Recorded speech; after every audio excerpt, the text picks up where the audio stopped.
आपने खूब मेहनत की और पैसे बचाए। वाह। अब अगला बड़ा सवाल यह है कि आप इसके साथ क्या करते हैं। दो पॉपुलर ऑप्शंस हैं, बैंक में पैसे रखना या रियल एस्टेट में इन्वेस्ट करना। दोनों के अपने फायदे और नुकसान हैं, तो चलिए इन्हें समझते हैं ताकि आप सबसे अच्छा फैसला ले सकें। कुछ लोग अपने पैसों को बैंक अकाउंट में रखना सबसे सुरक्षित समझते हैं। उन्हें पता है कि जब जरूरत होगी तो पैसा वहां होगा। दूसरे लोग प्रॉपर्टी के मालिक होने का आइडिया पसंद करते हैं, ऐसी चीज जो समय के साथ वैल्यू में बढ़ सकती है। आपके लिए सही जवाब आपके फाइनेंशियल गोल्स, रिस्क लेने की क्षमता और आपके टाइमलाइन पर निर्भर करता है।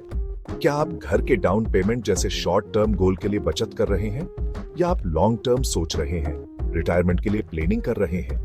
आइए हर ऑप्शन की डिटेल्स एक्सप्लोर करते हैं ताकि आप अपने फाइनेंशियल फ्यूचर के बारे में सही फैसला ले सकें। बैंक सिक्योरिटी का एहसास देते हैं। आप अपने पैसे जमा करते हैं और यह एक निश्चित सीमा तक इंश्योर्ड होते हैं। इसका मतलब है कि अगर बैंक को प्रॉब्लम होती है तब भी आपकी बचत नहीं डूबेगी। लेकिन सिक्योरिटी की एक कीमत होती है। बैंक में पैसे बचाने का सबसे कॉमन तरीका फिक्स्ड डिपॉजिट है। आप एक निश्चित समय के लिए पैसे जमा करते हैं और बैंक आपको ब्याज देता है। सिंपल लगता है ना?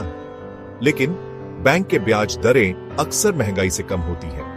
महंगाई वो रेट है जिस पर समय के साथ कीमतें बढ़ती हैं। इसलिए हो सकता है कि बैंक में आपके पैसे बढ़ रहे हों, लेकिन उनकी खरीदने की क्षमता कम हो रही हो। अगर महंगाई आपके ब्याज दर से ज्यादा है तो समय के साथ आपके पैसे कम सामान खरीद पाएंगे। टैक्स के बारे में मत भूलना। आपकी बचत पर मिलने वाला ब्याज अक्सर टैक्सेबल होता है, जिससे आपका नेट रिटर्न और कम हो जाता है। रियल एस्टेट को लंबे समय से दौलत का रास्ता माना जाता है। कागज के पैसों के विपरीत, जिन्हें बार बार प्रिंट किया जा सकता है, जमीन एक लिमिटेड रिसोर्स है। यही कमी इसकी वैल्यू को बढ़ाती है। जैसे जैसे आबादी बढ़ती है और घरों की मांग बढ़ती है, प्रॉपर्टी की कीमतें बढ़ती हैं। वैल्यू बढ़ने की यह संभावना रियल एस्टेट इन्वेस्टर्स के लिए एक बड़ा आकर्षण है। साथ ही रियल एस्टेट अक्सर महंगाई से बचाव का काम करता है।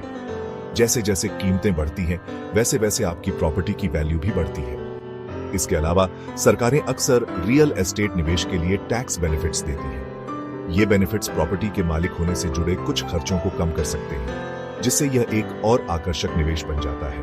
हालांकि रियल एस्टेट के अपने रिस्क भी हैं।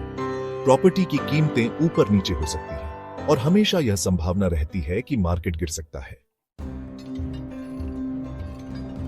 सेक्शन 4 ओन ऑप्शंस की तुलना, सेफ्टी, रिटर्न्स और लिक्विडिटी। बैंक और रियल एस्टेट में से चुनते समय इन बातों का ध्यान रखें। सेफ्टी बैंक डिपॉजिट इंश्योरेंस देते हैं, जो आपकी बचत के लिए एक सेफ्टी नेट प्रदान करता है। रियल एस्टेट में यह गारंटी नहीं होती। प्रॉपर्टी की कीमतें गिर सकती हैं और आपका पैसा डूब सकता है। रिटर्न्स, रियल एस्टेट में बैंक डिपॉजिट से ज्यादा रिटर्न मिलने की संभावना होती है, लेकिन ये रिटर्न गारंटीड नहीं होते। बैंक डिपॉजिट कम लेकिन पक्के रिटर्न देते हैं। लिक्विडिटी, बैंक अकाउंट में पैसा जल्दी निकाला जा सकता है। रियल एस्टेट में ऐसा नहीं है। प्रॉपर्टी बेचने में समय और मेहनत लगती है। टैक्स, बैंक डिपॉजिट पर मिलने वाला ब्याज आमतौर पर टैक्सेबल होता है। रियल एस्टेट निवेश में अक्सर टैक्स बेनिफिट्स मिलते हैं। सेक्शन 5 दो निवेशों की कहानी, फर्क देखना।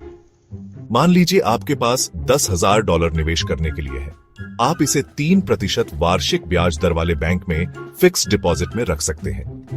10 साल बाद टैक्स को ध्यान में रखते हुए आपका निवेश लगभग $13,440 हो जाएगा। अब मान लीजिए कि आप उसी $10,000 को $50,000 की एक छोटी रेंटल प्रॉपर्टी पर डाउन पेमेंट के तौर पर निवेश करते हैं। प्रॉपर्टी वैल्यू में 4% सालाना बढ़ोतरी मानते हुए आपका शुरुआती निवेश 10 साल बाद लगभग $14,800 हो सकता है। ये एक सिंपल उदाहरण है। रियल एस्टेट में प्रॉपर्टी टैक्स, मेंटेनेंस कॉस्ट और खाली रहने की अवधि जैसे अतिरिक्त खर्चे होते हैं। हालांकि यह दिखाता है कि कैसे रियल एस्टेट में कंपाउंडिंग की पावर और ज्यादा रिटर्न की संभावना समय के साथ बैंक सेविंग्स की धीमी ग्रोथ से आगे निकल सकती है। सेक्शन 6 अपना रास्ता खोजना। आपके लिए कौन सा विकल्प सही है? तो फैसला क्या है, बैंक या रियल एस्टेट? सच तो यह है कि इसका कोई एक जवाब नहीं है।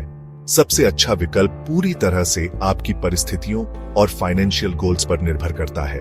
अगर आप सेफ्टी और लिक्विडिटी को प्राथमिकता देते हैं तो बैंक डिपॉजिट बेहतर विकल्प हो सकता है।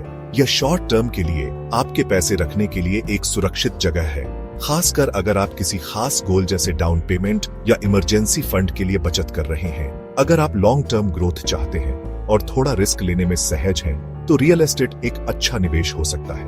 यह ज्यादा रिटर्न की संभावना प्रदान करता है और महंगाई से बचाव का काम करता है। आखिरकार सही फैसला लेना महत्वपूर्ण है।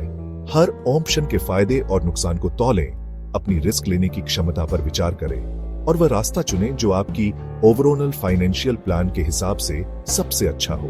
और याद रखें, अपने निवेश को अलग अलग जगहों पर लगाना कभी भी बुरा आइडिया नहीं है।